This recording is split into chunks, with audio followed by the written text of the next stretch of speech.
Christmas shopping time is upon us. It's such a beautiful holiday for Christian people everywhere. But somehow, no matter how much we fight it, the true message of Advent gets drowned out by materialism and overconsumption. It's so easy for me to let all of these things flood into my household, and before I know it, clutter and junk everywhere. It's not that the individual things in and of themselves are necessarily junk, but somehow in the process of having too much, it all becomes useless and junk, and it loses its value. Here are a few things that I have done in the past to help stop the clutter before it enters into my home and steals my Christmas joy. When someone asks what me or my children want for Christmas, I try not to give them vague answers or tell them that it's just the thought that counts.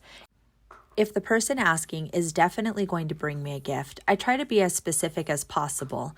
So if I really would like to add a nice wool brown sweater into my closet, I'll let them know that that's what I'm looking for. I'm always fine with thrifted and secondhand gifts, so that's something I let them know too. Sometimes I offer suggestions as to where they can find it. If it's something that can be found on eBay, I'll let them know that. I'm usually trying not to add more toys into our household, but if Grandma really wants to get my child a toy, it's often a good idea to send a direct link from Etsy or Amazon for a specific product that I'd really like. I'm really partial toward wooden and open-ended toys. They're beautiful and they stand the test of time. Some adults don't always have a good gauge on what's appropriate. They'll introduce unwanted technology or immodest clothing. If that's the case, it's not something that I like to have any conversation about on Christmas. If it's necessary, I'll have a conversation with them later about it and in private. But I always want to make sure that it's not confrontational, that it will not embarrass them, and I want them to understand that I'm very grateful for their thoughtfulness. It's always wise to assume the best. It's really common to feel guilt and to feel obligated to keep things that we don't want, don't need, or have too much of. It's okay to let things go. If you can exchange an unwanted gift at a major retailer for store credit, that's an excellent idea. Think of Walmart or Target supercenters. They tend to carry everything. Regifting something can also be okay at times. But I usually need to ask myself, if I don't want this in my home, am I passing this burden on to someone else?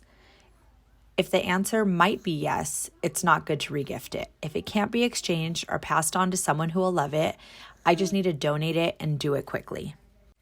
In his book, Simplicity Parenting, internationally renowned family consultant Kim John Payne offers a great reminder that has been so helpful for me. He writes that the person who gives us an unwanted gift is trying to bring us joy and is gratified by seeing a warm smile and gratitude. What we do with the gift after is not really their primary concern. The people who give us gifts and who love us would never seek to cause us stress or burden. It's okay to let things go that we really can't use or don't need. By the way, this book is in my top 3 parenting books, hands down. I've been using these simple tips for years, but as I share this, I really realize that I've been terrible about reciprocating this very thing. I need to be better about asking family and friends what they can use or would like. I may miss the mark sometimes, but over the years, we really get to know what sorts of things our loved ones appreciate, but we can always do better. I think it's really important to try to take the focus off materialism and consumerism during the Christmas season. It's so much more important to spend time together creating new Christmas traditions and memories. If you have any additional tips or suggestions, I'd love to know them. Thanks so much for watching. I hope you have a wonderful Christmas season, and I hope to see you in this video next.